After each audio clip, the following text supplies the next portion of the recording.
नमस्कार दोस्तों, स्वागत है आपका स्टडी फॉर सिविल सर्विसेज में। वीडियो को पूरा देखिए। कोई भी आपका फीडबैक है, कोई सजेशन है, तुरंत वीडियो में कमेंट करके जरूर बताइए। अच्छा लगे तो वीडियो लाइक जरूर कर लीजिए और ऐसे वीडियो लगातार फ्री में पाने के लिए चैनल को तुरंत सब्सक्राइब कर लीजिए और बेल आइकन को जरूर टैप कर लीजिए ताकि आगे भी सारे वीडियो आपको मिलते रहे। यूट्यूब में फॉलो करते हैं तो प्लीज ये वाला फ्री टेलीग्राम चैनल जरूर ज्वाइन कर लीजिएगा। सारे नोटिफिकेशन, सारे अपडेट यहीं पे आते हैं, ध्यान रखिएगा। स्टडी फॉर सिविल सर्विसेज का कोई भी पेड ग्रुप अगर आपको ज्वाइन करना है तो सिर्फ 85648053096960860894834455 यही नंबर है हमारे, सिर्फ जहां पे कॉल या व्हाट्सएप कर सकते हैं। इंस्टाग्राम पे हमारा पेज जरूर फॉलो कर लीजिएगा, study for civil dot services है। ट्विटर पे हमको जरूर फॉलो कर लीजिएगा, @स्टडी फॉर सिविल्स है। Greetings everyone. इस सीरीज में हम लोग UPPSC mains answer writing practice कर रहे हैं और ये इस सीरीज का हमारा 6 लेक्चर है। यहाँ पर हम जीएस के चारों पेपर में से एक एक क्वेश्चन को डिस्कस करेंगे। तो चलिए, सबसे पहला क्वेश्चन है हमारा पेपर नंबर 1 से और क्वेश्चन है outline the factors responsible for the location of iron and steel industries. Also discuss the challenges faced by iron and steel industries in India. लौह और इस्पात उद्योगों की अवस्थिति के लिए उत्तरदायी कारकों की रूपरेखा तैयार कीजिए। इसके अलावा भारत में लोहा और इस्पात उद्योगों के सामने आने वाली चुनौतियों पर चर्चा करें। तो यहाँ पे अगर हम देखें तो जो इंडिया के जो आयरन एंड स्टील इंडस्ट्री जो थी वो शुरुआत उसकी हुई थी वर्ष 1907 में, जबकि जब जमशेदपुर में जो है टिस्को प्लांट जो है वो लगाया गया था। हम देखते हैं कि जो आयरन एंड स्टील इंडस्ट्री है वो एक हमारे जो पूरा जो इकोनॉमिक ग्रोथ है उसकी एक रीढ़ की हड्डी की तरह माना जाता है, क्योंकि यहाँ पर जो है ये बहुत सारे जो है रोल प्ले करता है। जैसे कि यहाँ पे बहुत सारे लोगों को एम्प्लॉयमेंट अपॉर्चुनिटीज़ दी गई हैं, ठीक है।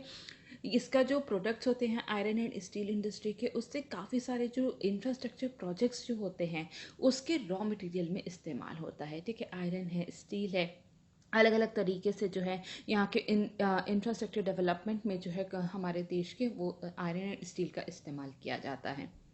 इसी तरह अगर हम देखें तो रेलवेज़ का अगर एक्सपेंशन करना है, रोड्स बनानी है, या फिर कोई भी और अन्य जितनी भी जो कोई भी अलग अलग इंडस्ट्रीज़ हैं उसके लिए भी आयरन एंड स्टील जो है वो as a raw material use होता है। तो ये हम कह सकते हैं कि हमारे इकोनॉमिक ग्रोथ की एक बैकबोन की तरह हम इसे देख सकते हैं। तो हम यहाँ पर देखेंगे कि आखिर कौन कौन से फैक्टर्स रिस्पॉन्सिबल हैं इसके लोकेशन के लिए। तो सबसे पहले हम देखेंगे अवेलेबिलिटी ऑफ रॉ मटेरियल, ठीक है। जो भी कच्चा माल जहाँ पे अवेलेबल होता है मोस्टली वहाँ पर देखा जाता है कि वहीं उसी के आसपास जो है वहीं पर इंडस्ट्रीज़ जो है सेटअप की जाती है, या फिर जो भी हम कह सकते हैं फैक्ट्रीज़ जो हैं जहाँ पे आसपास रॉ मटेरियल अवेलेबल होगा वहीं पर फैक्ट्रीज़ जो हैं वो सेटअप की जाती हैं। और जैसा कि हम जानते हैं कि यहाँ पर आयरन एंड स्टील इंडस्ट्री में रॉ मटेरियल जो है वो बहुत ही भारी मात्रा में जो है लार्ज क्वांटिटी में जो है उसकी आवश्यकता होती है। और ये जितनी भी जो ये जो आयरन एंड स्टील इंडस्ट्री है इसको हम लोग वेट लूजिंग इंडस्ट्री कहते हैं, ठीक है। वेट लूजिंग इंडस्ट्री कहते हैं। तो वेट लूजिंग इंडस्ट्रीज वो इंडस्ट्री होती है जहाँ पर कि जो रॉ मटेरियल का जो वेट होता है, ठीक है, वेट जो होता है वो फाइनल प्रोडक्ट के वेट से कम होता है, ठीक है। जो भी फाइनल प्रोडक्ट बन के आता है उसके वेट से कम होता है। तो इसलिए हम कहते हैं कि जो उसका वेट था रॉ मटेरियल का वो लूज हो गया है फाइनल प्रोडक्ट बनते बनते, ठीक है। तो यहाँ पर हम देखते हैं कि जो जितने भी जो आयरन एंड स्टील प्लांट्स हैं जैसे कि जमशेदपुर में है, दुर्गापुर में है, भिलाई में है, रूरकेला में है, ठीक है। तो यहाँ पर ये इसी वजह से है क्योंकि यहाँ पे रॉ मटेरियल जो है वो बहुत ज़्यादा अवेलेबल है, ठीक है। जैसे कि कोल, ठीक है, यहाँ पे बहुत सारे जो है कोल माइंस अवेलेबल हैं, आयरन ओर यहाँ पर अवेलेबल है। इसके साथ साथ अलग अलग तरीके के जैसे डोलोमाइट है, मैग्नीशियम है, वहाँ पे इन सब की भी माइनिंग होती है, जिस वजह से ये जो एरियाज़ है जमशेदपुर, रूरकेला, भिलाई, ठीक है, यहाँ पे माइनिंग बहुत ज़्यादा होती है। इसी वजह से मोस्टली हम आयरन एंड स्टील इंडस्ट्रीज़ भी जो देखेंगे वो इन्हीं एरिया में ही जो है वो सेटअप की गई है। लेकिन हाल ही में हम देखते हैं कि यहाँ पर बहुत ज़्यादा जो है पैटर्न जो है वो चेंज भी हो रहा है, ठीक है। तो अब ये जो रॉ मटेरियल की जो आवश्यकता थी वो और कि जो रॉ मटेरियल के जहाँ अवेलेबल हो वहीं पर इंडस्ट्री सेटअप होती है, ठीक है। अब उसमें हम लोग बहुत ज़्यादा जो है वो चेंज भी उसमें देखने को मिल रहा है।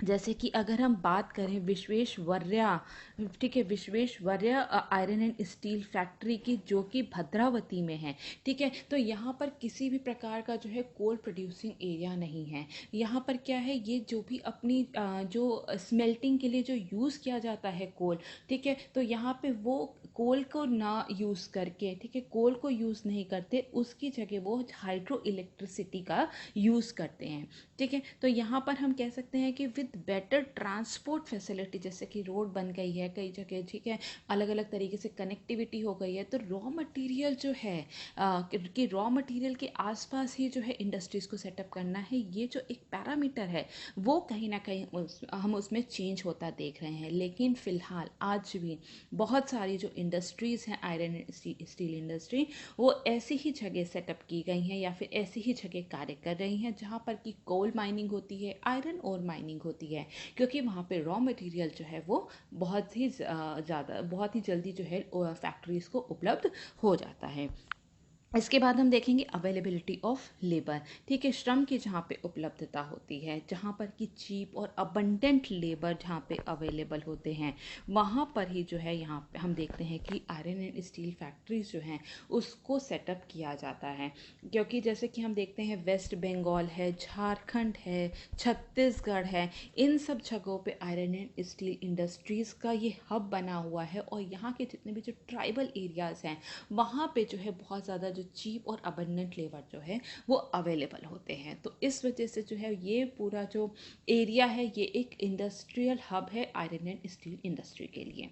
इसके बाद हम देखते हैं मार्केट, ठीक है, मार्केट की अवेलेबिलिटी होना बहुत ही ज़्यादा ज़रूरी है, क्योंकि जो है हम लोग सामान को जो बना लिया, फिनिश प्रोडक्ट्स जो हैं उसको बेचेंगे कहाँ, उसके लिए मार्केट भी होना बहुत ही ज़्यादा ज़रूरी है, ठीक है, मार्केट होना ज़रूरी है। और मार्केट तक सामान पहुँचाने के लिए जो ट्रांसपोर्टेशन कॉस्ट जो होती है उसको देखते हैं कि सबसे कम से कम लगे, ठीक है। तो यहाँ पर एक लॉ होता है कि मिनिमम ट्रांसपोर्टेशन कॉस्ट, कम से कम लागत में सामान जो है वो मार्केट तक पहुँच जाए, क्योंकि ट्रांसपोर्टेशन में बहुत ज़्यादा कॉस्ट जाती है। तो यहाँ पर जो है तो रॉ मटेरियल को, ठीक है, रॉ मटेरियल को फैक्ट्री तक पहुँचाने में या फिर फैक्ट्री से जो फिनिश प्रोडक्ट है उसको मार्केट तक लाने के लिए जो ट्रांसपोर्टेशन कॉस्ट है उसको कम करने की ज़रूरत है, जिसकी वजह से हम लोग रेडिली अवेलेबल मार्केट ढूंढते हैं कि जहाँ पर आसपास मार्केट हो, जहाँ पर कि हमारा ट्रांसपोर्टेशन कॉस्ट कम हो सके, वहीं पर जो है फैक्ट्रीज ज़्यादा से ज़्यादा जो है सेटअप की जाती हैं। और यहाँ पर अब हाल ही में देखा गया है कि जितना भी जो रॉ मटेरियल है, ठीक है, रॉ मटेरियल जो भी यूज़ किया जाता है आयरन एंड स्टील इंडस्ट्री में, उसमें 50% जो है वो स्क्रैप का इस्तेमाल किया जाता है, ठीक है। तो स्क्रैप रेडीली कहाँ पे अवेलेबल होगा, वो किसी मार्केट में होगा, ठीक है। जैसे कि अगर हम देखें दिल्ली एनसीआर में जो है यहाँ पे जितनी भी जो 10 साल या 15 साल से ज़्यादा की जो व्हीकल्स हैं, ठीक है, 4 व्हीलर्स हैं, उसको जो है वहाँ पे चलने नहीं दिया जाता। तो यहाँ पे जो है स्क्रैप की जो भी व्हीकल जो स्क्रैप किए जाते हैं वो फर्दर जो है वो रॉ मटेरियल बन जाता है। तो यहाँ पर देखा जाता है कि कहाँ से जो है हमें ईजिली रॉ मटेरियल भी जो है हम प्रोक्योर कर सकते हैं और फिनिश प्रोडक्ट्स को जो है वहाँ पर वापस मार्केट में भेज सकते हैं कम से कम ट्रांसपोर्टेशन कॉस्ट में। तो मार्केट जो है ये एक बहुत बड़ा फैक्टर है। इसके बाद हम देखते हैं ट्रांसपोर्ट फैसिलिटीज़, ठीक है, ट्रांसपोर्ट फैसिलिटी होनी बहुत ही ज़्यादा ज़रूरी है। यहाँ पे सड़कें होनी बहुत ही ज़्यादा ज़रूरी है, ताकि जो है हम लोग रॉ मटेरियल को जो है फैक्ट्री तक पहुँचाया जा सके और फिनिश प्रोडक्ट को वापस से मार्केट तक पहुँचाया जाए। इसके लिए ट्रांसपोर्ट फैसिलिटी होनी बहुत ही ज़्यादा ज़रूरी है, ठीक है। जितना जितना ज़्यादा हमारी जो ट्रांसपोर्ट कनेक्टिविटी होगी, ठीक है, उतनी जल्दी जो है हम जो हमारा जो फिनिश प्रोडक्ट है हम उसको मार्केट तक पहुँचा सकते हैं। तो रेल्स होनी चाहिए, रोड्स होनी चाहिए, ताकि जो है हम लोग जो है ट्रांसपोर्ट फैसिलिटी होगी तभी हम लोग अपने फिनिश्ड प्रोडक्ट्स को मार्केट तक पहुंचा सकेंगे।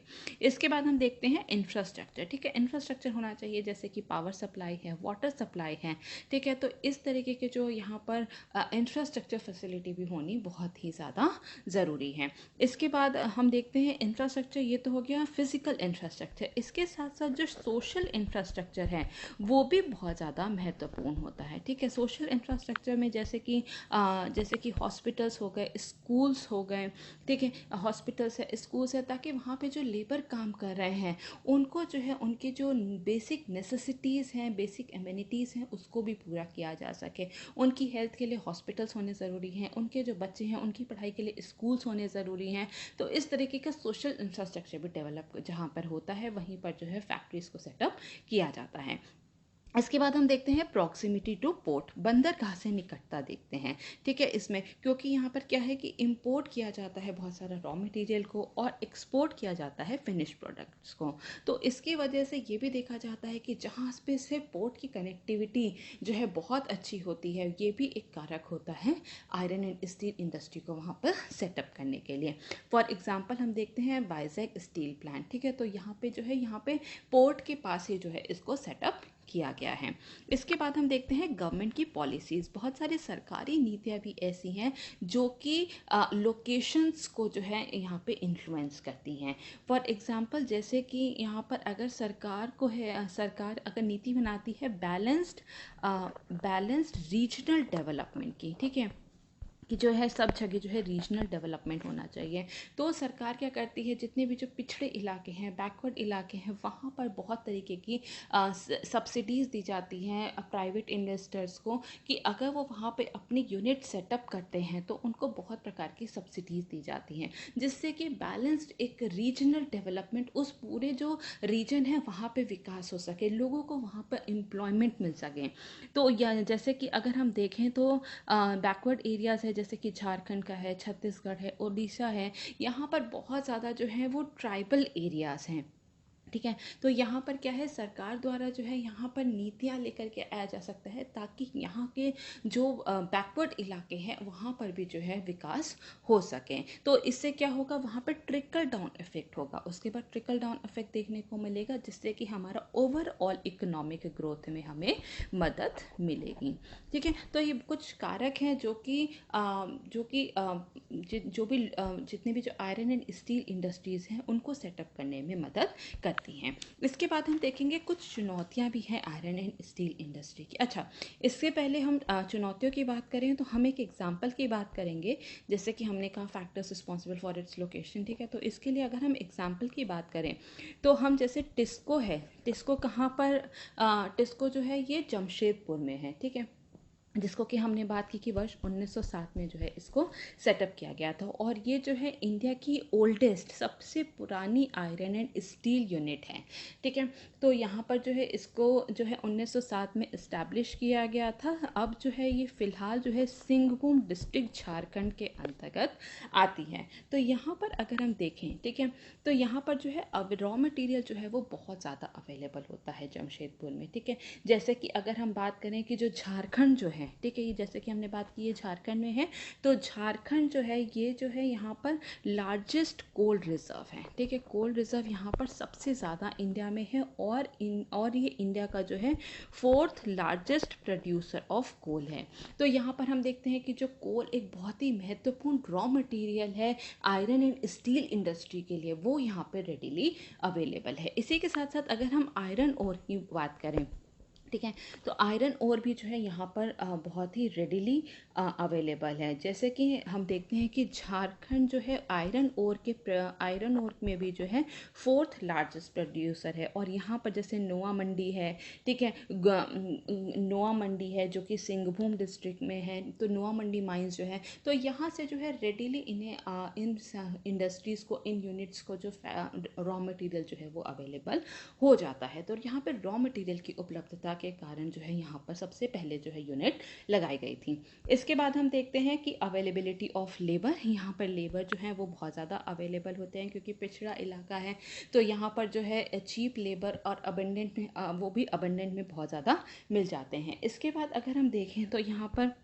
जो है इंफ्रास्ट्रक्चर भी अवेलेबल है, वाटर सप्लाई है, सुबर्णरेखा रिवर से जो है वाटर मिल जाता है, पावर सप्लाई है, तरह के जो है यहाँ पे इंफ्रास्ट्रक्चर भी डेवलप हैं। ठीक है, इसके बाद हम देखते हैं कि अवेलेबिलिटी ऑफ लेबर हो गया। इसके बाद हम देखते हैं मार्केट की। ठीक है, तो ये जो झारखंड के पास ही जो है वेस्ट बंगाल है।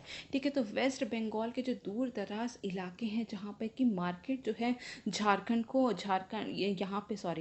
से जो है ईजिली जो है वेस्ट बंगाल के जो दूर दराज के इलाके हैं वहाँ पे रेडीली मार्केट भी अवेलेबल है। तो मार्केट अवेलेबिलिटी है, लेबर की अवेलेबिलिटी है, रॉ मटेरियल की अवेलेबिलिटी है। इसके साथ साथ हम देखते हैं ट्रांसपोर्ट फैसिलिटी भी बहुत अच्छी है। जमशेदपुर जो है अलग अलग मेट्रो सिटीज़ से कनेक्टेड है, रेल के थ्रू, रोड्स के थ्रू, जैसे कि मुंबई से कनेक्टेड है, कोलकाता से कनेक्टेड है, चेन्नई से कनेक्टेड है। ठीक है, रेल्स और रोड्स के थ्रू, तो यहाँ पर ट्रांसपोर्ट फैसिलिटीज़ भी बहुत अच्छी हैं। इसके साथ साथ हम देखते हैं प्रॉक्सिमिटी टू पोर्ट। जमशेदपुर जो है यहाँ पर हम देखते हैं कि जो कोलकाता पोर्ट है वो भी करीब जो है 250 किलोमीटर्स की प्रॉक्सिमिटी में है, तो ये पोर्ट के एक पास भी हैं। ठीक है, तो हम जितने भी जो हमने यहाँ पे फैक्टर्स डिस्कस किए हैं, तो ये सारे एडवांटेज जो हैं ये जमशेदपुर में है। ठीक है, तो यहाँ पर इसी वजह से जो है यहाँ पर सबसे पहले आयरन एंड स्टील इंडस्ट्रीज जो है वो सेटअप की गई थी। तो ये हमने एक एग्जाम्पल से समझा। अब हम इसको देखेंगे कि आखिर इसमें कौन कौन सी चुनौतियाँ या फिर चैलेंजेस देखे जा रहे हैं आयरन एंड स्टील इंडस्ट्रीज़ के अंतर्गत। सबसे पहले क्या है, सबसे पहले है डंपिंग। ठीक है, डंपिंग से पहले हम यहाँ पे इंडिया की में जो और सारी प्रॉब्लम्स है उसको हम समझ लेते हैं। ठीक है, डंपिंग पर हम बाद में आएंगे। तो सबसे पहले क्या है, लो प्रोडक्टिविटी, कम उत्पादकता। यहाँ पे जो इंडिया का जो उत्पादकता दर जो है वो बहुत ज़्यादा कम है। लेबर की जो प्रोडक्टिविटी है, ठीक है, लेबर प्रोडक्टिविटी जो है वो बहुत ही ज़्यादा कम है। अगर हम देखें तो इंडिया में, ठीक है, एक लेबर जो है वो 90 से 100 टन स्टील जो है वो प्रोड्यूस कर रहा है पर ईयर। लेकिन यहीं अगर हम और ज़्यादा जहाँ टेक्नोलॉजिकल एडवांस्ड कंट्रीज़ जो हैं जैसे कि जापान है, कोरिया है, ठीक है, तो यहाँ की जो लेबर है वो 600 से 700 टन पर मैन पर ईयर की प्रोडक्टिविटी कर रहा है। तो यहाँ पे इंडिया में जो उत्पादकता जो है वो बहुत ही ज़्यादा कम है। इसके बाद हम देखते हैं ह्यूज कैपिटल इन्वेस्टमेंट, भारी पूंजी निवेश है। ठीक है, तो यहाँ पर क्या है कि ये जो आयरन एंड स्टील इंडस्ट्री है यहाँ पे कैपिटल इन्वेस्टमेंट जो है वो बहुत ज़्यादा चाहिए होता है। और इंडिया जैसे कि एक डेवलपिंग कंट्री है तो उसके लिए इतना ह्यूज इन्वेस्टमेंट करना तो ये बहुत ही ज़्यादा मुश्किल है, क्योंकि यहाँ पे अलग अलग तरीके के जो सरकार के ऊपर जो है और भी बहुत सारे रिस्पॉन्सिबिलिटीज़ हैं। गरीबी को हटाना है, ठीक है, इंफ्रास्ट्रक्चर डेवलप करना है, तो इस तरीके से जो है सरकार के ऊपर और बहुत सारा जो है एक्सपेंडिचर का प्रेशर है।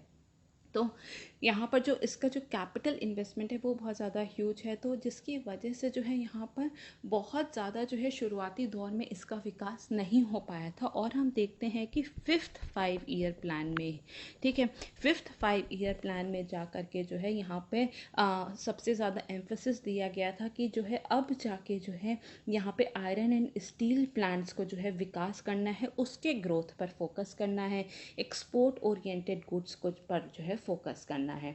और इसी कारण से हम देखते हैं कि यहाँ पर जो बहुत सारे जितनी भी जो यूनिट्स हैं, ठीक है, ये जो आयरन एंड स्टील फैक्ट्रीज़ हैं या फिर यूनिट्स हैं, ये मोस्टली कौन सी हैं, ये पब्लिक ओन्ड है या फिर गवर्नमेंट ओन्ड है। और ये भी जो है ये विदेशी असिस्टेंस, ठीक है, विदेशी वित्तीय सहायता, फॉरेन फाइनेंशियल सपोर्ट से ही जो है सेटअप की गई हैं, क्योंकि इसमें कैपिटल इन्वेस्टमेंट जो है वो बहुत ज़्यादा होता है। इसके बाद हम देखते हैं इंक्रीजिंग डिमांड, ठीक है, मांग जो है वो बहुत ज़्यादा बढ़ रही है। हालांकि जो है इंडिया में अगर हम देखें तो जो पर कैपिटा कंजम्पशन है, प्रति व्यक्ति जो कंजम्पशन है स्टील का, आयरन स्टील फिनिश प्रोडक्ट्स का, वो बहुत ही कम है। वो कितना है, वो मात्र 29 kg है। और यही वर्ल्ड एवरेज की बात करें तो वो कितना है, करीब 150 kg है।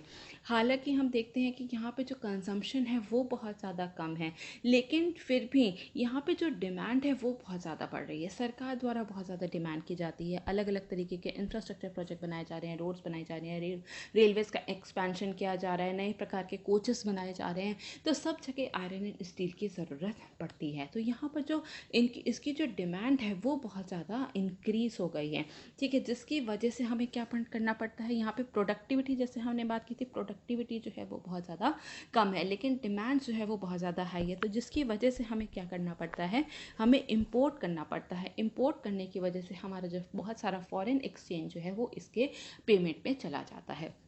तो यहाँ पे ये भी एक बहुत बड़ा चैलेंजिंग टास्क है।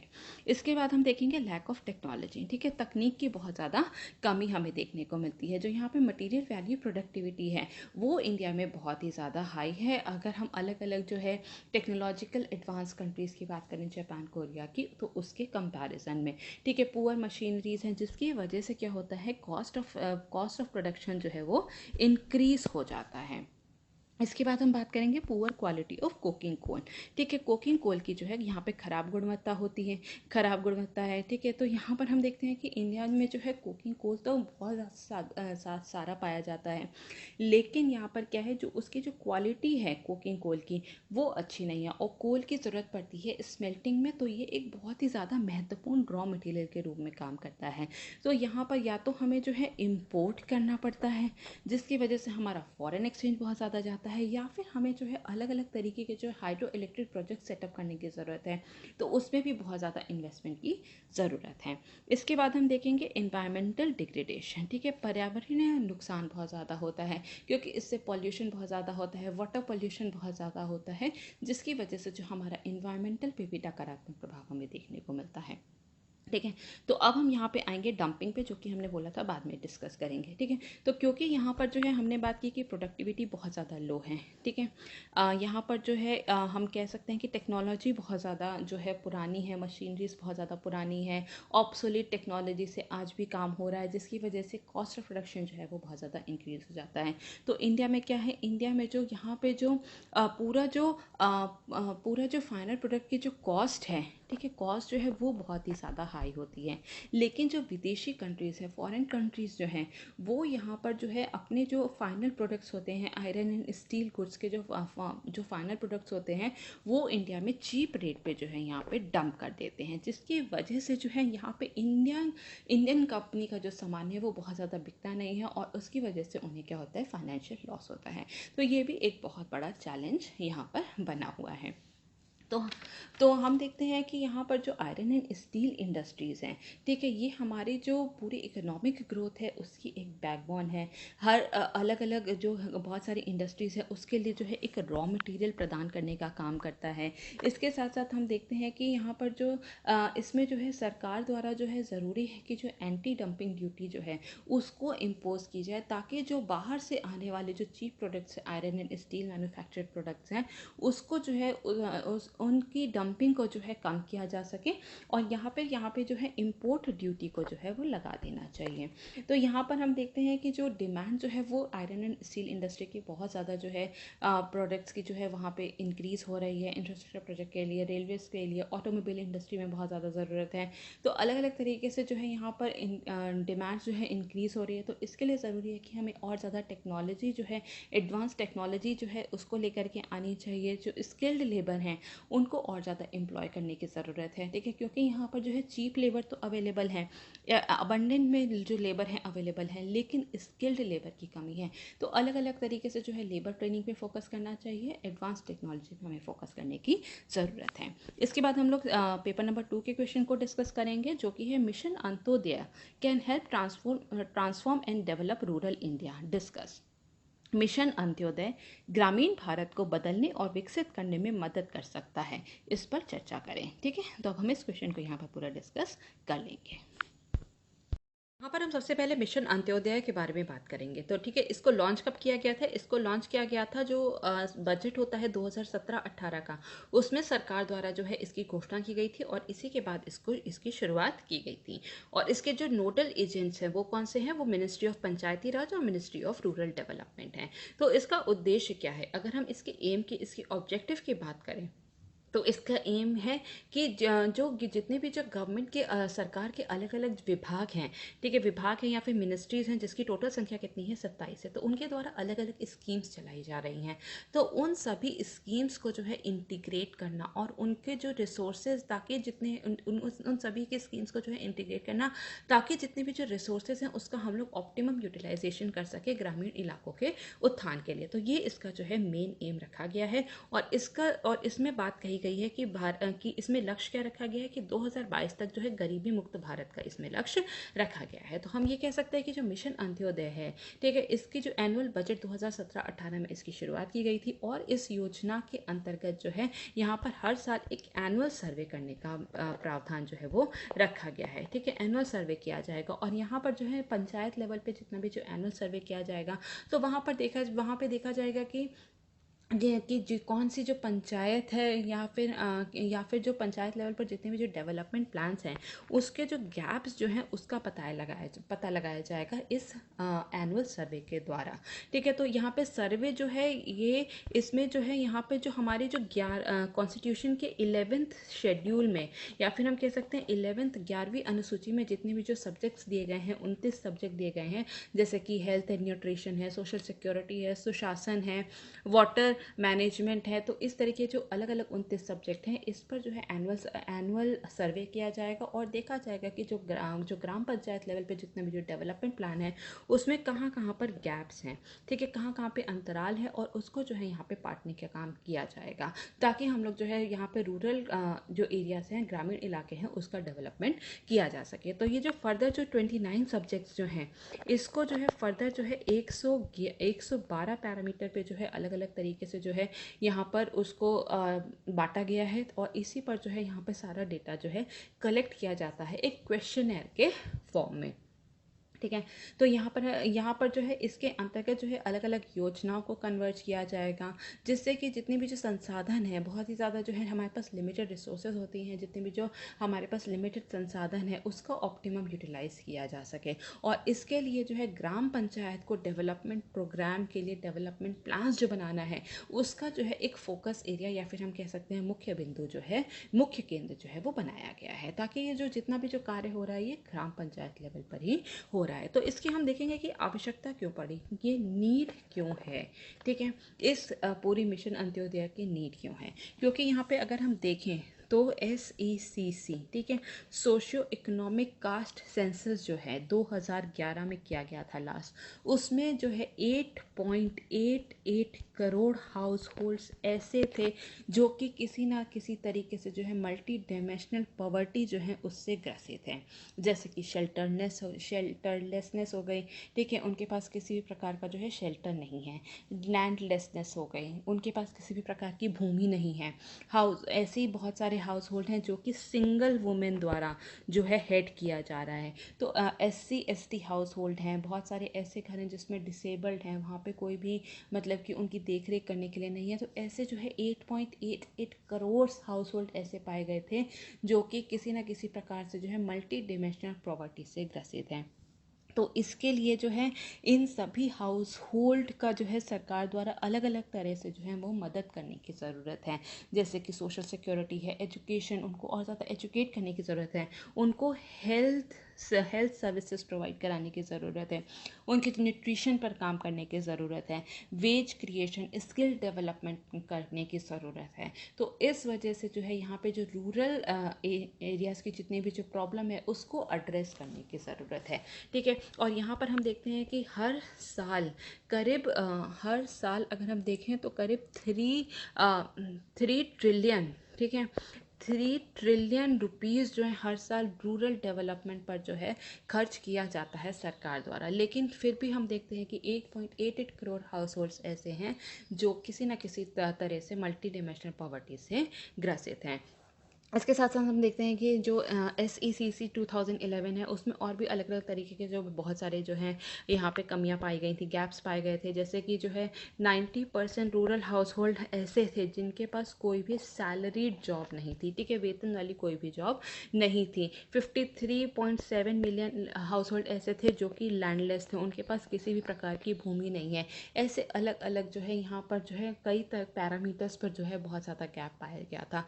तो ज़रूरी है कि सरकार द्वारा कुछ पॉलिसी इंटरवेंशन करने की, ताकि जो रूरल एरियाज़ है, ग्रामीण जो हमारा इलाके हैं, वहाँ का भी उत्थान हो सके, वहाँ का भी विकास किया जा सके।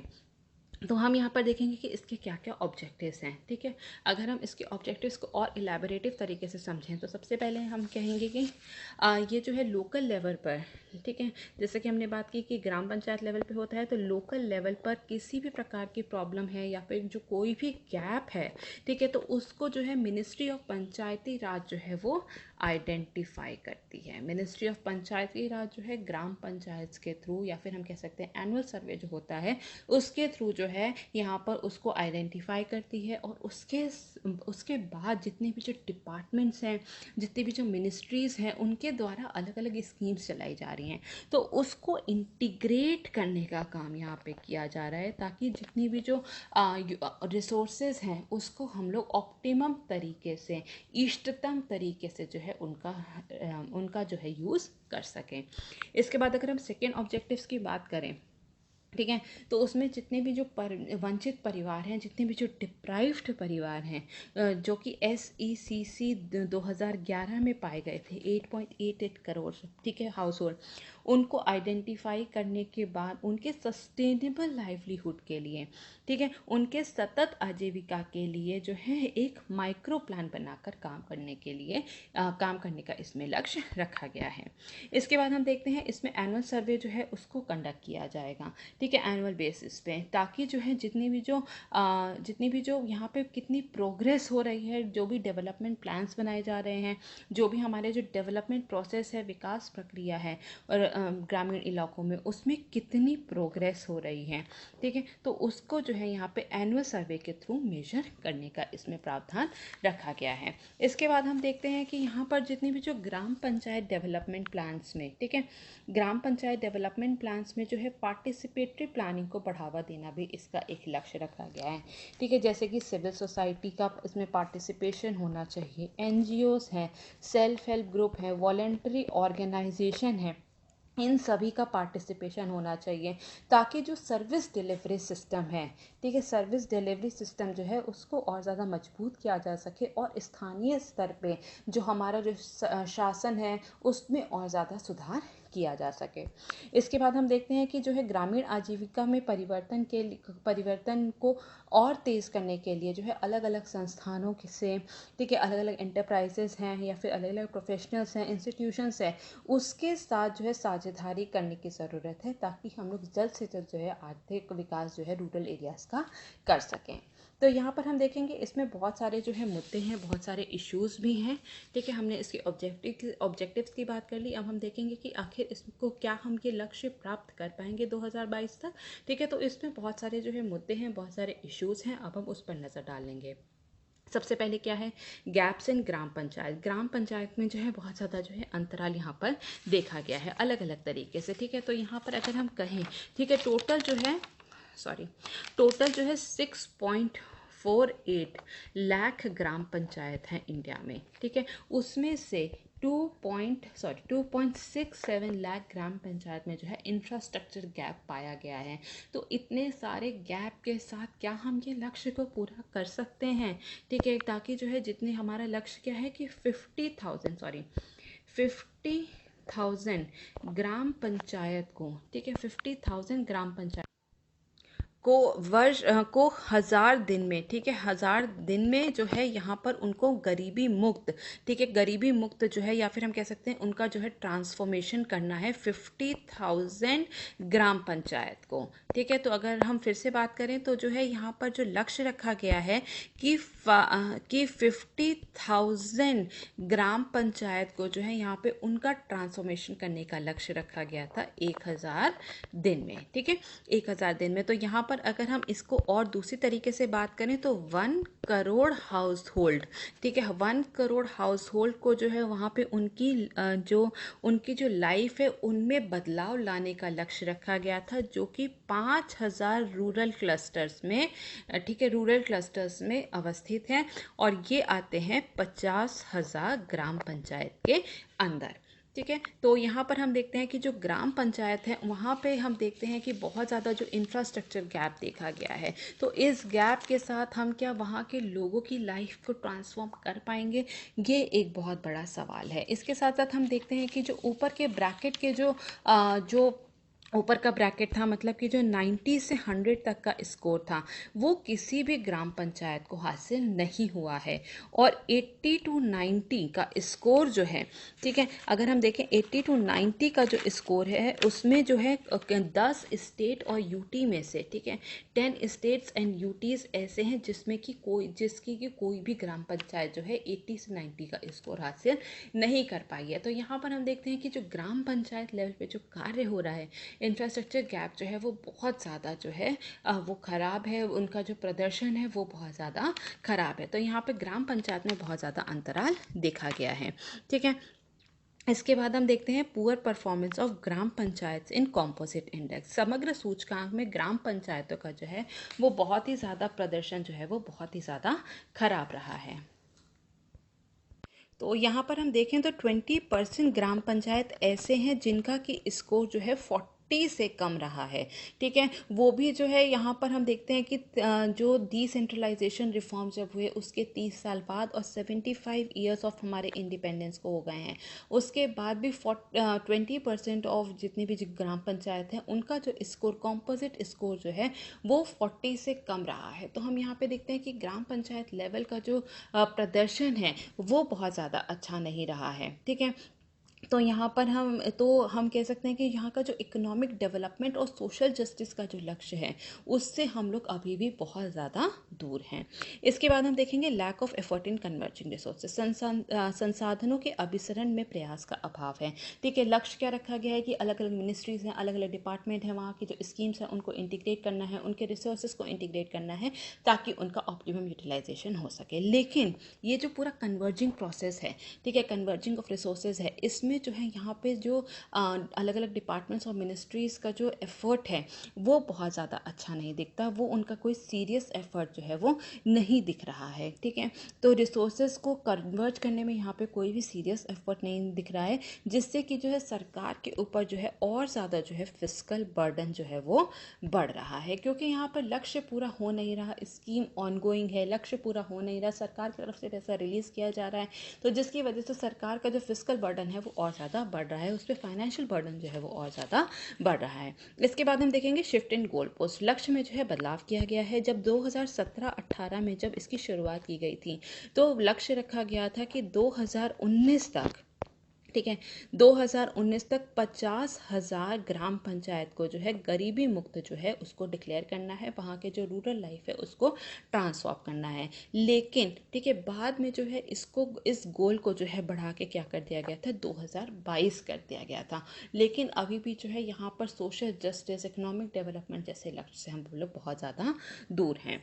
इसके बाद हम देखेंगे नो कॉम्प्रिहेंसिव डेवलपमेंट प्लान्स, ठीक है, कोई भी व्यापक विकास योजना नहीं है, ठीक है। जैसे कि हमने बात की कि जो मिशन अंत्योदय के अंतर्गत क्या किया जाएगा, एनुअल सर्वे किया जाएगा। तो एनुअल सर्वे किया जा रहा है, उसमें बहुत सारे जो है पंचायत लेवल पे गैप्स पाए जा रहे हैं, अंतराल पाए जा रहे हैं।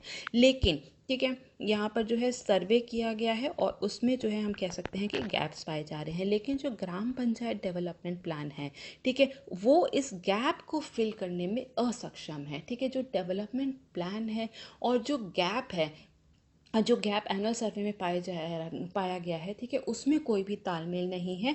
वो जो प्लान है वो इस गैप को कम करने में जो है वो मददगार नहीं साबित हो रहा है, जिसके लिए जो है कॉम्प्रिहेंसिव प्लान जो है उसके बहुत ज़्यादा अभाव होने के कारण जो है यहाँ पर गैप को जो है वो पाटा नहीं जा पा रहा है। तो यहाँ पर हालांकि जो मिनिस्ट्री ऑफ पंचायती राज है उसकी गाइडलाइंस भी आई थी कि जो भी ग्राम पंचायत डेवलपमेंट प्लान्स बनाए जाएंगे उसको जो है मिशन अंत्योदय की जो रिपोर्ट है, एनुअल सर्वे रिपोर्ट है, उसी को बेस रख के जो है वो डेवलपमेंट प्लान पूरा बनाया जाएगा। लेकिन ऐसा कोई भी कार्य नहीं हो रहा है, कोई भी कॉम्प्रिहेंसिव प्लान अभी हमारे पास मौजूद नहीं है।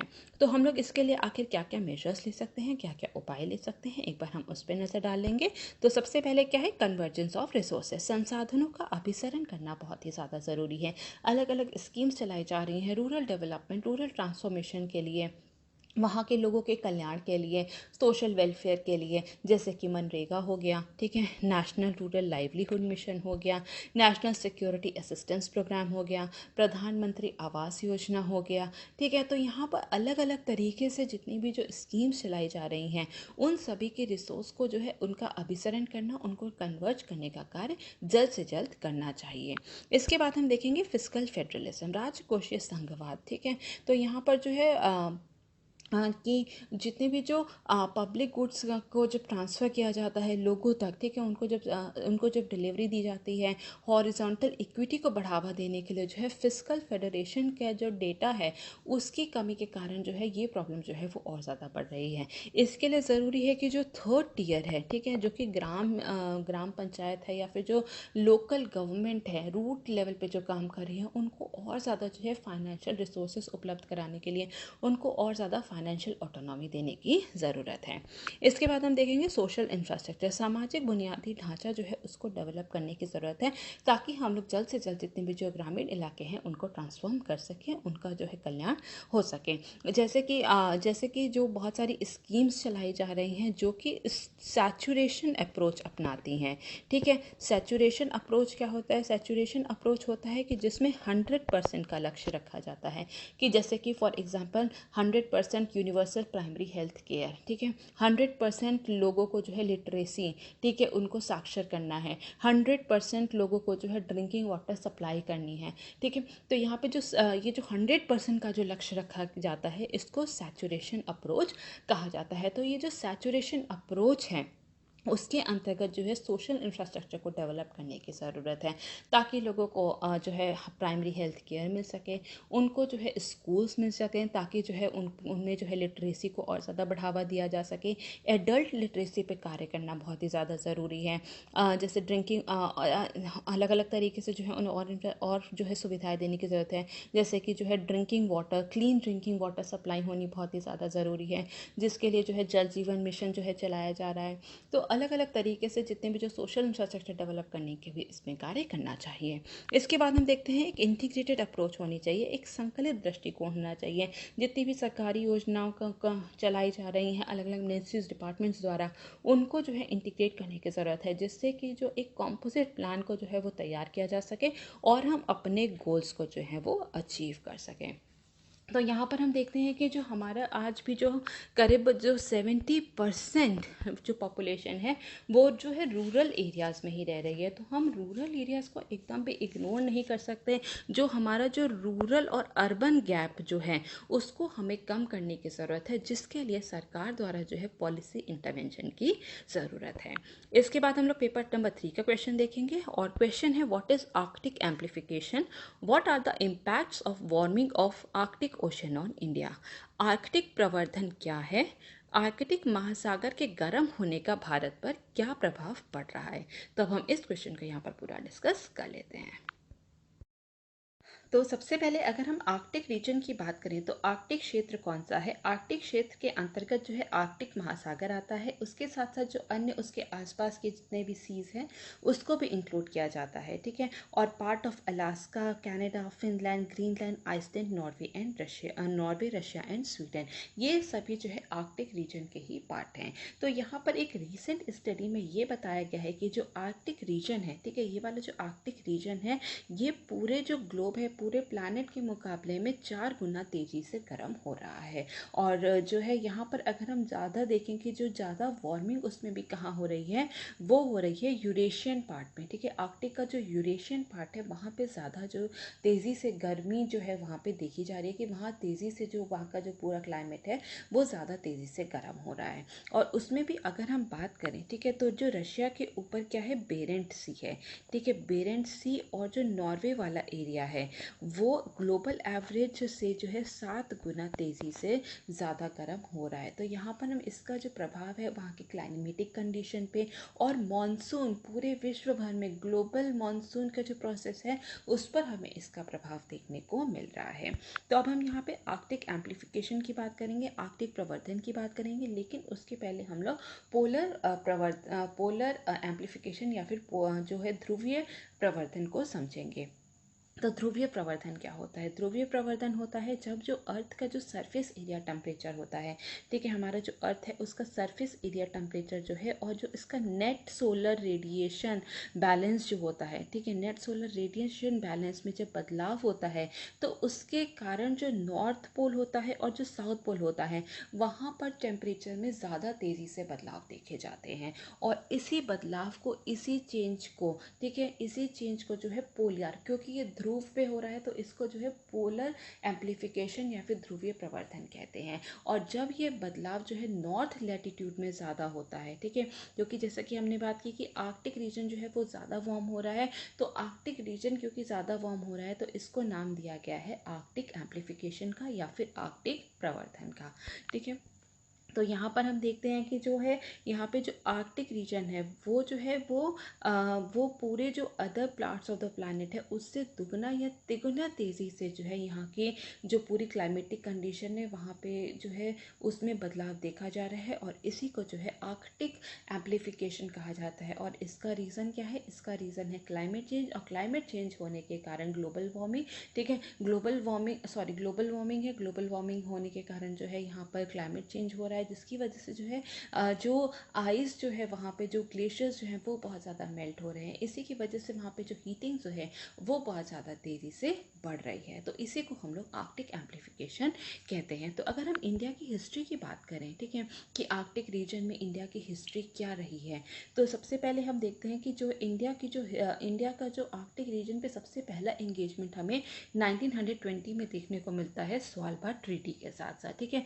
तो 1920 में इंडिया ने स्वालबार्ड ट्रीटी को जो है साइन किया था पेरिस में साइन किया गया था। और यहाँ पे जितने भी जो आर्कटिक रीजन के जो सारे देश हैं उनके बीच में जैसे कि नॉर्वे है, यूएस है, डेनमार्क है, France, Italy, Japan, Netherlands, Great Britain, Ireland, इन सभी के बीच में जो है ये एक स्वालबार्ड ट्रीटी हुई थी, जिसमें कि जो है यहाँ पर जिसमें कि इन लोग का उद्देश्य ये था कि जो जितना भी आर्कटिक रीजन पे जितना भी जो क्लाइमेट चेंज हो रहा है उसको क्लोजली मॉनिटर करना है, ठीक है। तो ये इस उद्देश्य के साथ जो है स्वालबार्ड ट्रीटी को जो है साइन किया गया था। इसके बाद हम देखते हैं 2007 में जो है यहाँ पे जो है आर्कटिक रिसर्च प्रोग्राम जो है उसको लॉन्च किया गया था, जिसमें कि क्लाइमेट चेंज जो है आर्कटिक रीजन में उस पर बहुत ज़्यादा फोकस किया गया था। और 2008 में इंडिया ने अपना पहला रिसर्च स्टेशन आर्कटिक रीजन में, जिसका कि नाम हिमाद्री है, उसको वहाँ पर खोला था, ठीक है, ओपन किया था। इसके बाद हम 2013 में देखते हैं तो आर्कटिक काउंसिल जो है वहाँ पे इंडिया को जो है वहाँ पे एक ऑब्जर्वर नेशन के रूप में जो है चिन्हित किया गया था। और वर्ष 2019 में, ठीक है, वर्ष 2019 में इंडिया को जो है परमानेंट ऑब्जर्वर नेशन का स्टेटस दे दिया गया है आर्कटिक काउंसिल के अंदर। तो यहाँ पर हम देखते हैं कि जो इंडिया का जो आर्कटिक रीजन में जो इन्वॉल्वमेंट है वो बहुत ज़्यादा है और वो बहुत पहले से है। तो यहाँ पर हम देखेंगे कि आर्कटिक एम्प्लीफिकेशन के जो है क्या क्या कॉजेज़ रहे हैं। तो सबसे पहले क्या है? सबसे पहले है ग्लोबल वार्मिंग की वजह से, ठीक है। जो यहाँ पर क्या है, ग्लोबल वार्मिंग की वजह से जो है यहाँ पर जो है आर्कटिक एम्प्लीफिकेशन, यहाँ पे हम कह सकते हैं कि यहाँ के तापमान में बहुत ज़्यादा बदलाव जो है वो देखा जा रहा है। क्लाइमेट चेंज के कारण जो है यहाँ पे ग्रीन हाउस गैसेज जो हैं उनका जो यहाँ पे जो कॉन्सेंट्रेशन है, ठीक है, संकेंद्रण जो है वो बहुत ज़्यादा है, ठीक है। जो यहाँ पर हम कह सकते हैं कि जो क्लाइमेट चेंज के कारण जो ग्रीन हाउस गैसेस जो हैं उनका कॉन्सेंट्रेशन जो है वो पोलर एरिया में अदर रीजन के कंपैरिजन में जो है वो बहुत ज़्यादा देखा गया है, जिसके कारण जो है वहाँ की जो बर्फ़ है वो ज़्यादा तेज़ी से पिघल रही है। तो वहाँ पर जो है तापमान जो है बहुत ज़्यादा तेज़ी से बदल रहा है, जिसकी वजह से वहाँ के जो ग्लेशियर्स है, वहाँ की जो आइस है वो पिघलती हुई दिख रही है।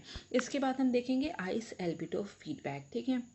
आइस एल्बिडो फीडबैक को देखें तो हम कहेंगे कि बर्फ़ पिघलने के कारण आर्कटिक रीजन में जो सोलर रेडिएशन है, ठीक है, जो सोलर रेडिएशन है उसमें जो है और ज़्यादा तो उस जो वहाँ का जो पानी है वो वहाँ पे जब बर्फ़ पिघल जाएगी तो वहाँ का जो रीजन जो है वो सोलर रेडिएशन को और ज़्यादा जो है वो एब्जॉर्ब करेगा। और जब ज़्यादा एब्जॉर्ब करेगा तो उससे क्या होगा, उससे जो तापमान में जो बदलाव जो है वो और ज़्यादा होगा, जिससे ये जो पूरी समस्या है जो आर्कटिक एम्प्लीफिकेशन की वो और ज़्यादा बढ़। तो तीसरा फैक्टर है लैब स्टेट फीडबैक, ह्रासदार प्रतिक्रिया। तो जैसे जैसे हम लोग एलिवेशन में एल्टीट्यूड में ऊपर जाते हैं हमारा जो टेम्परेचर जो होता है वो डिक्रीज होता है, ठीक है। टेम्परेचर डिक्रीज होने के कारण वहाँ पे जो ग्रीन हाउस गैसेज जो हैं वो उनका कॉन्सेंट्रेशन जो है वो और ज़्यादा बढ़ जाता है, जिसके कारण से वहाँ पे और ज़्यादा जो है वार्मिंग देखने को मिलती है। तो इस वजह से भी जो है आर्कटिक एम्प्लीफिकेशन हो रहा है। इसके बाद हम देखेंगे वाटर वेपर फीडबैक,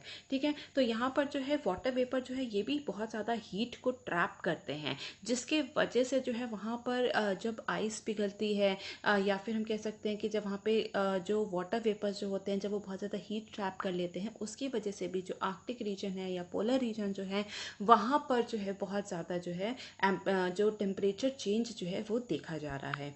इसके बाद हम देखेंगे आखिर इसके क्या क्या जो है इम्पैक्ट देखने को मिल रहे हैं आर्कटिक एम्प्लीफिकेशन पर का इंडिया पर, ठीक है। तो यहाँ पर अगर हम इंडिया की बात करें तो ये यहाँ पे जो है इम्पैक्ट की बात करें तो यहाँ पे सकारात्मक प्रभाव और नकारात्मक प्रभाव दोनों की हम लोग बात करेंगे।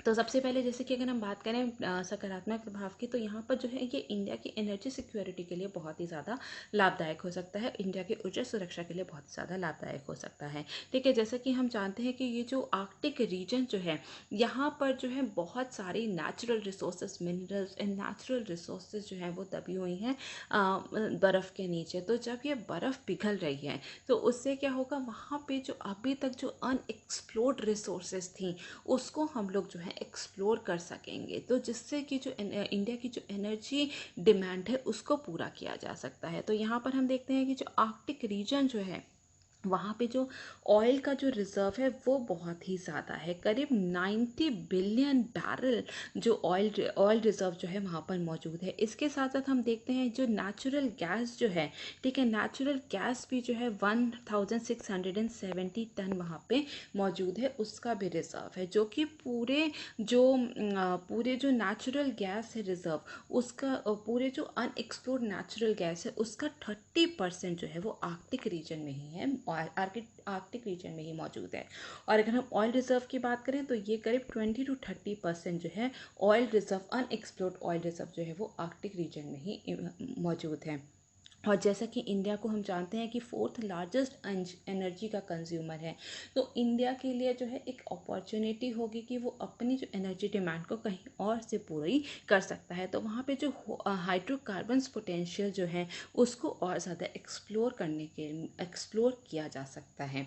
इसके बाद हम देखेंगे न्यू शिपिंग रूट्स, ठीक है। यहाँ पे जो है नए जलमार्गों का जो है विकास होगा, क्योंकि जब क्लाइमेट चेंज होगा तो वहाँ पे जो है जब ग्लेशियर्स जो है वो पिघलेगा तो उसके कारण जो है नए जलमार्ग जो है उसका विकास होगा, तो उससे भी इंडिया को जो है वो बहुत ज़्यादा बेनिफिट होगा। अगर हम बात करें तो इंडिया के लिए जो है यहाँ पर जो एशियन पोर्ट्स और जो नॉर्दर्न यूरोप का जो डिस्टेंस है, ठीक है, एशियन पोर्ट्स और जो नॉर्दर्न यूरोप का जो सेलिंग डिस्टेंस है, ठीक है, जो भी अभी तक जो जितना भी डिस्टेंस लगता है, जितना भी डिस्टेंस है वो उसमें जो है 40% तक जो है कम किया जा सकता है। तो इससे क्या होगा, वहाँ पे एक ऑल्टरनेट सी रूट जो है इंडिया को मिल सकता है, जो कि लेस टाइम लेगा, ठीक है, एक सामान को दूसरे सामान पहुँचाने के लिए, सामान को एक जगह से दूसरी जगह पहुँचाने के लिए। तो इसकी वजह से जो है कॉस्टिंग जो है उसमें भी कटौती होगी। इसके साथ साथ जो है यहाँ पे जो कन्वेंशनल रूट जो है मेडिटेरेनियन रीजन वाला, गल्फ ऑफ पर्शिया वाला, तो यहाँ पे जो पायरेसी वाली जो प्रॉब्लम है उसको भी इंडिया जो है वो बाईपास कर सकता है। इसके बाद हम देखते हैं understand the dynamics of climate change, ठीक है। जो अगर हम आर्कटिक रीजन में बहुत ज़्यादा जो है वहाँ पे जो हमारा रिसर्च स्टेशन है वहाँ पे अगर हम आर्कटिक रीजन के जो रिसर्च करते हैं कि वहाँ पे जो है ग्लेशियर्स क्यों पिघल रहे हैं, तो उससे क्या होगा कि जो हम क्लाइमेट चेंज को वहाँ पे समझेंगे तो हमारे जो हिमालयन रीजन के जो ग्लेशियर्स हैं वो क्यों पिघल रहे हैं वो डायनेमिक्स भी समझने में इंडिया को और ज़्यादा मदद मिलेगी। क्योंकि क्लाइमेट चेंज जो है ये एक ग्लोबल फिनोमिना है, ठीक है, ये ऐसा नहीं है कि केवल आर्कटिक रीजन में हो रहा है। तो आर्कटिक रीजन का जो भी फिनोमिना है उसका असर जो है वो इंडियन क्लाइमेट पे भी पड़ेगा। तो इंडिया में जो है ग्लेशियर्स मेल्ट हो रहे हैं, तो उससे किस तरीके से डील करना है, वहाँ के डायनामिक्स को समझ के ये इंडिया जो है वो कार्य कर सकती है। इसके बाद हम देखेंगे इसमें बहुत सारे जो है इसके नकारात्मक प्रभाव भी हैं, ठीक है, नकारात्मक प्रभाव ज़्यादा हैं।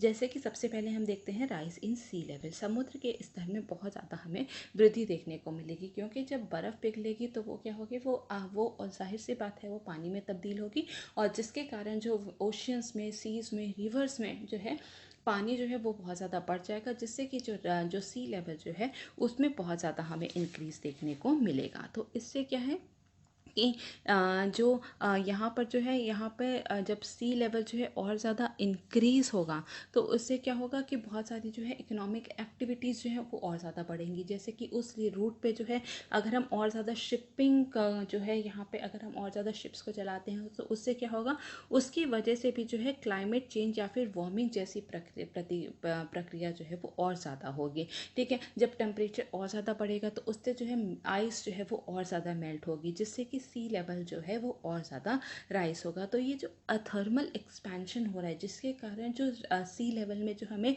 इंक्रीज देखने को मिल रहा है, ठीक है, तो उसकी वजह से क्या होगा, उसकी वजह से जो है हिमालयन रिवर्स जो है वहाँ पे भी हमें सी लेवल में जो है इंक्रीज देखने को मिलेगा, जिसके कारण जो है इंडिया के बहुत सारे ऐसे रीजन है, या फिर हम कह सकते हैं हिमालयन रिवर्स जो हैं उसमें फ्लड्स जैसी प्रॉब्लम देखने को मिल सकती है। इसके साथ साथ जो है कोस्टल एरियाज जो हैं वो भी जो सबमर्ज होने की प्रॉब्लम हमें देखने को मिल सकती है। तो सी लेवल राइज होने के कारण जो है इंडिया को बहुत सारे जो है नकारात्मक चीज़ें देखने को मिल सकती हैं। इसके बाद हम देखेंगे अफेक्ट इंडियन मानसून, भारतीय मानसून को प्रभावित करेगा। जैसे कि हमने बात की आर्कटिक का जो एम्प्लीफिकेशन के कारण जो है क्लाइमेट चेंज पर प्रभाव पड़ेगा, जो ग्लोबल प्रोसेस है मानसून का उस पर भी प्रभाव पड़ेगा। तो उससे जो है इंडिया भी जो है वो अछूता नहीं रहेगा। इंडिया का जो मानसून प्रोसेस है उस पर भी जो है हमें नकारात्मक प्रभाव देखने को मिलेगा। ठीक है, तो जो क्लाइमेट चेंज जो है वो हमारे मानसून को बहुत ज़्यादा नकारात्मक रूप से जो है अफेक्ट करेगा। और जो हमारी जो एग्रीकल्चर बेस्ड कंट्री है, जहाँ पर कि हमारी जो एग्रीकल्चर जो एक तो हमारी एग्रीकल्चर बेस्ड इकोनॉमी है, ठीक है, उसके बाद भी हमारे जो आज भी जो है जो मोस्ट ऑफ द एग्रीकल्चर जो है हमारा जो है वो रेन फेड ही है, ठीक है, वो जो है मानसून डिपेंडेंट है। तो अगर पूरे मानसून के पैटर्न में चेंज देखेंगे तो हमारे जो आर्थिक विकास के लिए जो है ये बहुत अच्छा नहीं होगा। ठीक है, और एक स्टडी की अगर हम बात करें तो यहाँ पर देखा गया है कि जब आइस जो है वहाँ पे डिक्रीज होगी बेरेंट सी में, और जो कारा सी रीजन है वहाँ पर अगर जब जो आइस जो है अगर वो डिक्रीज होती है तो उससे जो हमारे मॉनसून पे जो है वो नकारात्मक प्रभाव मिलेगा। हमें जो मॉनसून के जो अगला आधा भाग है वहाँ पर हमें एक्सट्रीम रेनफॉल देखने को मिल सकती है। तो यहाँ पर जो है एटमॉस्फेरिक सर्कुलेशन में बहुत ज़्यादा चेंज होगा। इसके साथ साथ जो है सी आइस जो है वो बहुत ज़्यादा पिघल रही है। इसके साथ साथ हम देखते हैं कि वार्मिंग और ज़्यादा जो है वो बढ़ रही है, जिसके कारण जो है यहाँ पर हम देखते हैं कि अरेबियन सी में भी जो है यहाँ पर उस अरेबियन सी के जो पूरा जो मानसून पैटर्न है उस पर भी फ़र्क पड़ेगा, जो कि इंडिया के लिए बहुत ही ज़्यादा हानिकारक है। इसके साथ साथ जो है फूड सिक्योरिटी, खाद्य सुरक्षा, इंडिया की जो फूड सिक्योरिटी है इंडिया की उस पर भी नकारात्मक प्रभाव देखने को मिलेगा, क्योंकि जो है इंडिया, जैसे कि हमने बात की, एग्रीकल्चर बेस्ड इकोनॉमी है, तो यहाँ पर जो है जब और वो उसमें भी जो है मानसून पर बहुत ही ज़्यादा डिपेंडेंट है। तो जब मानसून अच्छा नहीं होगा तो यहाँ पे हमारी जो प्रोडक्टिविटी है, फार्म प्रोडक्टिविटी है, एग्रीकल्चर प्रोडक्टिविटी है, वो बहुत ही ज़्यादा लो हो जाएगी, जिससे कि जो हमारी खाद्य सुरक्षा है उस पर भी जो है हमें खतरा मंडराता दिख रहा है। इसके बाद हम देखेंगे इंक्रीज इन सैलिनिटी, लवणता में बहुत ज़्यादा वृद्धि देखने को मिलेगी। ठीक है, तो यहाँ पर क्या है कि जो भी यहाँ पर जब भी सी लेवल जो जब सी आइस जो है वो डिक्रीज होगा, ठीक है, सी आइस डिक्रीज होगा, सी आइस जो है वो पिघलने लगेगा, तो उससे क्या होगा, उससे जो है एसिडिफिकेशन की जो प्रॉब्लम है समुद्र में वो और ज़्यादा बढ़ेगी, जिसके कारण जो यहाँ पे जो सैलिनिटी लेवल है उसमें और ज़्यादा जो है यहाँ पे बढ़ोतरी हमें देखने को मिल सकती है, जिसके कारण से ओशियन करेंट्स पे फ़र्क पड़ेगा। ठीक है, ओशियन करेंट्स पे फ़र्क पड़ेगा, तो जिसके कारण जो है अलग अलग तरीके से जो है यहाँ पर हमारे एटमॉस्फेयर को बहुत ज़्यादा जो है वो उस पर प्रभाव डालेगा। तो यहाँ पर जो है जो आजकल जो क्लाइमेट चेंज के कारण एक्सट्रीम ड्रॉट, एक्सट्रीम फ्लड्स देखने को मिल रही हैं, तो ऐसे इंस्टेंसेस हमें और ज़्यादा देखने को मिल सकते हैं, क्योंकि ओशन करंट के पैटर्न में बहुत ज़्यादा चेंज होगा। इसके बाद मरीन लाइफ, ठीक है, समुद्री जीवन का भी बहुत ज़्यादा खतरा है। यहाँ पे जो है एसिडिफिकेशन की वजह से जो है यहाँ पर, या फिर हम कह सकते हैं कि जब सी लेवल जो सी आइस जब डिक्रीज होगी तो यहाँ पे जो समुद्र का जो टेम्परेचर है वो और ज़्यादा जो है वो इंक्रीज़ होगा, जो कि मरीन लाइफ के लिए जो है वो बहुत बड़ा खतरा बना हुआ है। तो इन सभी से जो है निपटने के लिए, या फिर हम कह सकते हैं कि इंडिया को जो है अपने पॉजिटिव इम्पैक्ट को और ज़्यादा एनहांस करने के लिए और जितने भी जो नकारात्मक प्रभाव है उसको कंटेन करने के लिए भारत ने जो है हाल ही में जो है यहाँ पे एक इंडिया की जो है अब एक आर्कटिक पॉलिसी लेकर के आया है। तो उसके जो है 6 स्तंभ को यहाँ पर हम लोग डिस्कस कर लेंगे।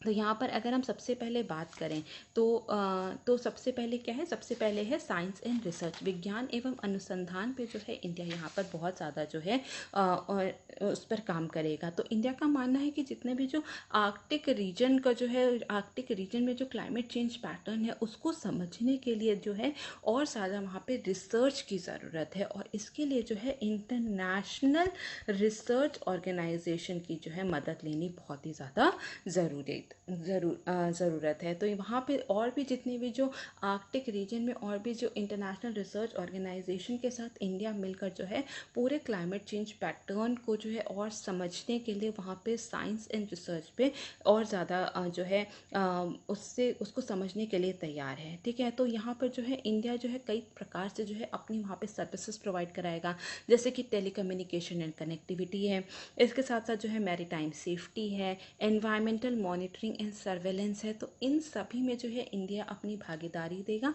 और वहाँ के जो क्लाइमेटिक चेंज पैटर्न जो है उसको और ज़्यादा समझने में मदद करेगा।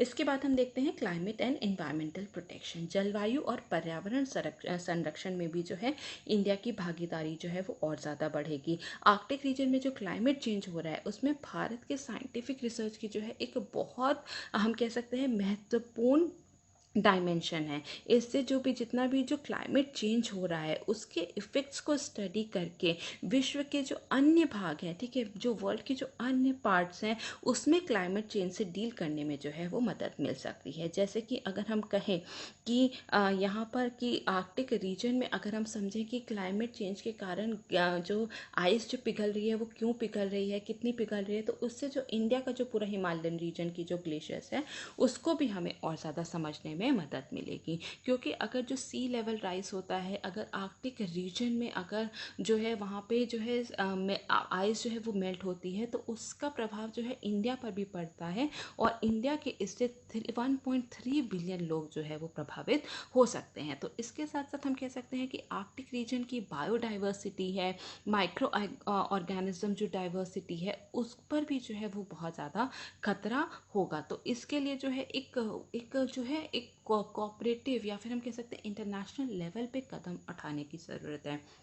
तो क्लाइमेट एंड एनवायरमेंटल प्रोटेक्शन के लिए जो है इंडिया इसमें काम करेगा। ठीक है, तो जितने भी जो क्लाइमेट चेंज के नकारात्मक प्रभाव हैं उनसे लड़ने के लिए जो है यहाँ पे क्लाइमेट मैनेजमेंट में भाग इंडिया लेगा। तो यहाँ पे इस पॉलिसी में कुछ उद्देश्य रखे गए हैं।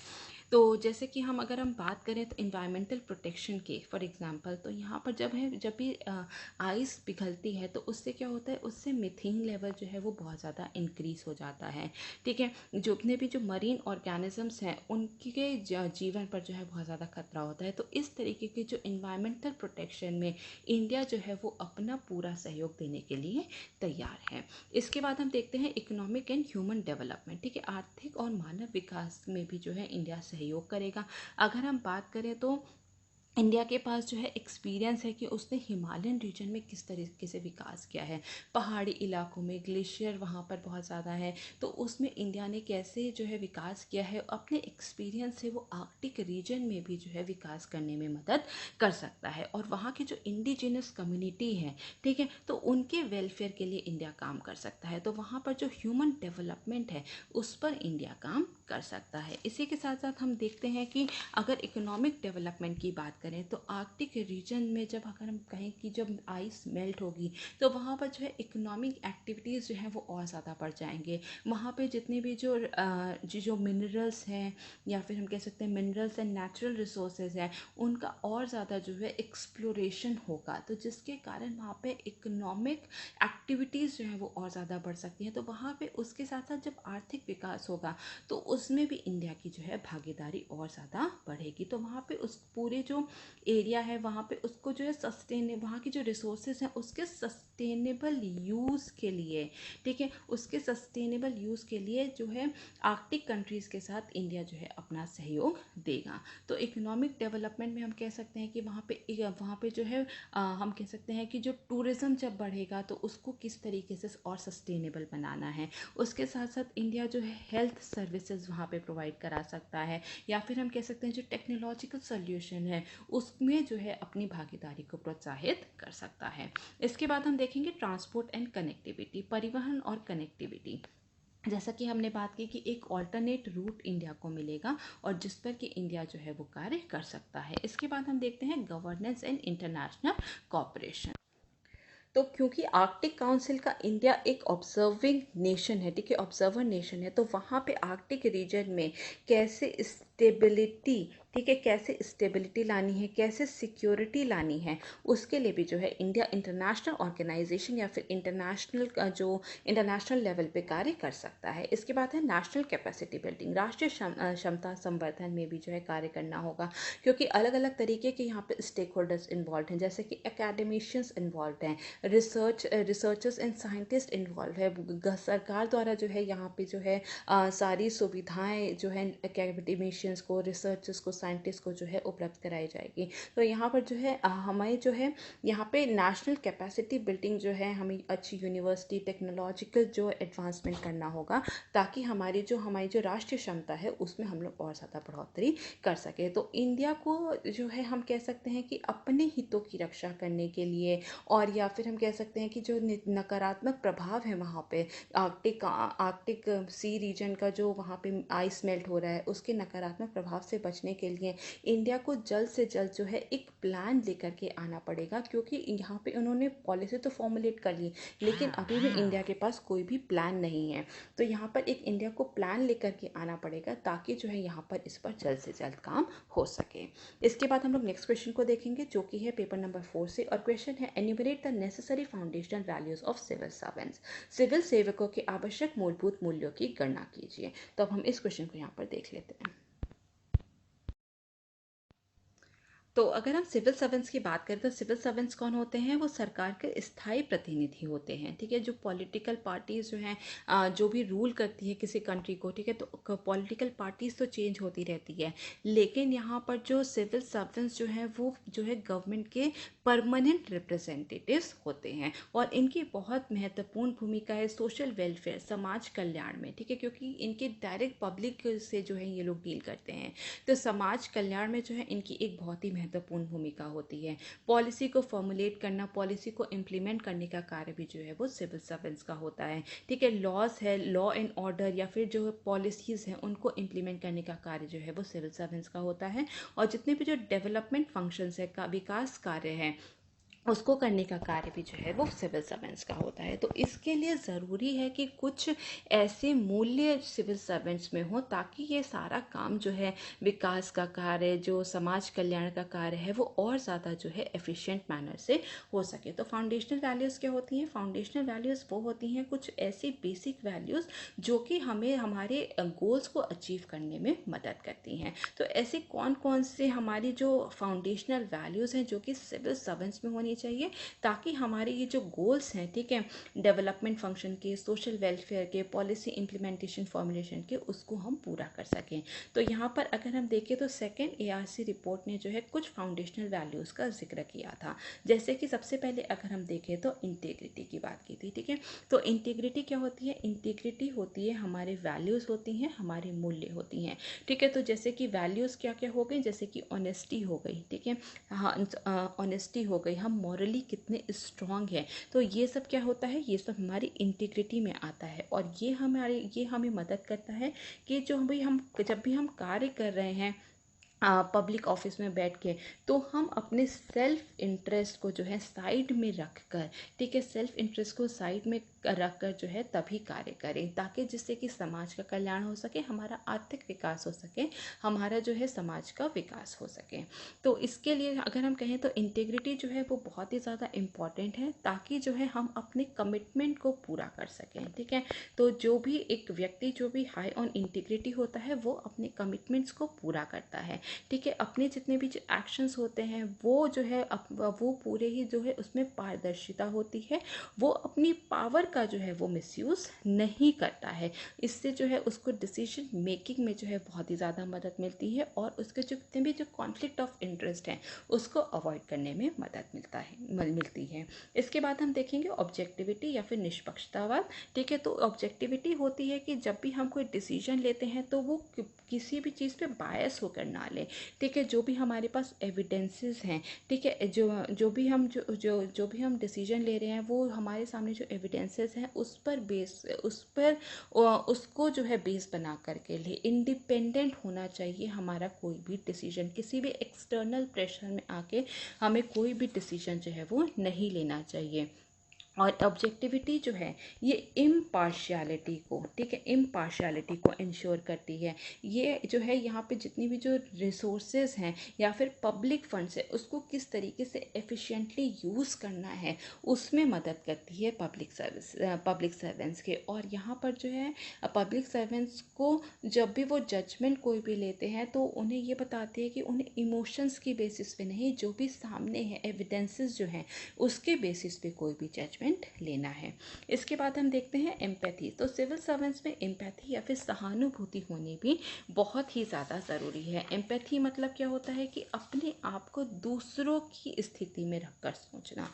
ठीक है, putting one self in others shoes, कि अपने आप को दूसरे की स्थिति में रख के तब सोचे कि उन पर क्या जो है वो क्या सोच रहे हैं, उस बेसिस पे जो है वो डिसीजन लेना। तो इससे क्या होगा, इससे हमें जो है डिसीजन मेकिंग में, इफेक्टिव डिसीजन मेकिंग में जो है और ज़्यादा मदद मिलती है। दूसरों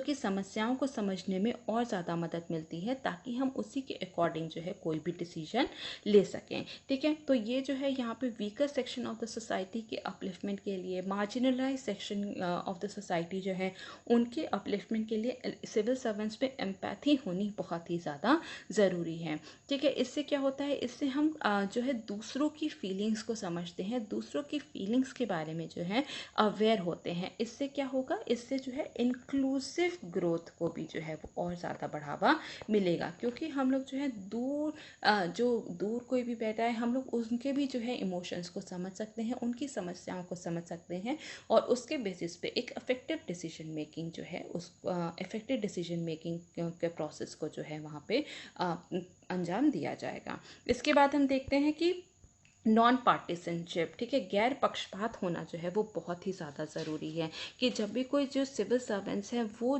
किसी भी पॉलिटिकल पार्टी के इन्फ्लुएंस में आके कोई भी डिसीजन ना लें। ठीक है, तो यहाँ पर जो है ये पॉलिटिकल न्यूट्रल, ठीक है, जब जितने भी जो सिविल सर्वेंट्स होते हैं उनको जो है पॉलिटिकल न्यूट्रल होना चाहिए irrespective of their political ideologies.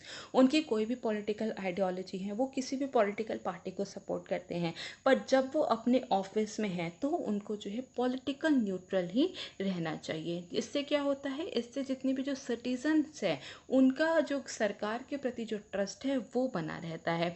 वो जो भी मिनिस्टर्स को जो एडवाइस देते हैं वो इम्पार्शियल होके देते हैं।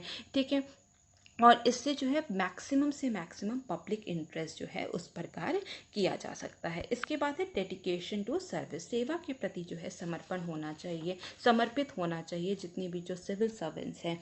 ठीक है, इससे क्या होगा, इससे वो लोग अपनी जितनी भी जो सर्विस हैं उसको बहुत ज़्यादा डिलीजेंटली कर सकेंगे। ठीक है, अपने जो ऑफिस के प्रति जो है वो बहुत ही ज़्यादा, अपने कार्य के प्रति जो है वो बहुत ज़्यादा जो है डिवोटेड और लॉयल हो सकते हैं। ठीक है, तो इसलिए तो ये डेडिकेशन क्यों ज़रूरी है, ताकि जो है उनको जो है वो मोटिवेटेड रहें अपने काम करने के लिए। ठीक है, अगर जो भी अपने सर्विस के प्रति, ड्यूटी के प्रति अगर कोई भी डेडिकेटेड है तो वो हर टाइम काम करने के लिए मोटिवेटेड रहेगा। ठीक है, इससे क्या होगा, इससे जो है उनकी वर्क एफिशिएंसी बढ़ेगी, जिससे हमारा जो नेशन का और ज़्यादा विकास होगा। ठीक है, इससे क्या होगा, जितने भी जो पब्लिक ऑफिस हैं उनके प्रति जो है क्रेडिबिलिटी, ट्रस्टवर्दीनेस और हम कह सकते हैं रेस्पेक्ट जो है वो और ज़्यादा बढ़ेगी। इसके बाद हम देखते हैं इम्पार्शियलिटी, निष्पक्षता होनी बहुत ही ज़्यादा ज़रूरी है कि जितने भी जो लोग हैं, ठीक है, उनको जो है इक्वली ट्रीट करना है।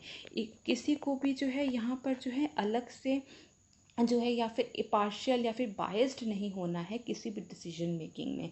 तो यहाँ पर जो है कोई भी अगर जब भी कोई डिसीजन लेते हैं तो उसके लिए जो है सभी व्यक्ति को जो है समान रूप से देखने का कार्य किया जाता है। तो यहाँ पर क्या है कि यहाँ पर जैसे कि इम्पार्शियलिटी नहीं होनी चाहिए जब कोई भी जो है कॉन्ट्रैक्ट दिया जा रहा है किसी को, ठीक है, जब भी पब्लिक के साथ डील किया जा रहा है तो वहाँ पर भी जो है जितने भी सिविल सर्वेंट्स हैं उनको इम्पार्शियल ही रहना है। किसी भी पर्टिकुलर क्लास, रिलीजन या फिर हम कह सकते हैं कास्ट के लिए जो है कोई भी फेवरेटिज्म नहीं होना चाहिए, पर हर व्यक्ति जो है वो इक्वल होना चाहिए। तो इसी से क्या होगा, इससे सोशल वेलफेयर और सोसाइटल डेवलपमेंट में बहुत ज़्यादा मदद मिलेगी और ये दूसरों के लिए एक एग्जाम्पल भी सेट करेगी कि हमें किस तरीके से हार्मनी में रहना है। तो ये कुछ फाउंडेशनल वैल्यूज़ हैं सिविल सर्वेंट्स के लिए जो कि बहुत ज़्यादा ज़रूरी हैं उनको अपने कार्य को और ज़्यादा डिलीजेंटली करने के लिए और ज़्यादा एफिशिएंटली करने के लिए, ठीक है। So that is all for now, thank you so very much.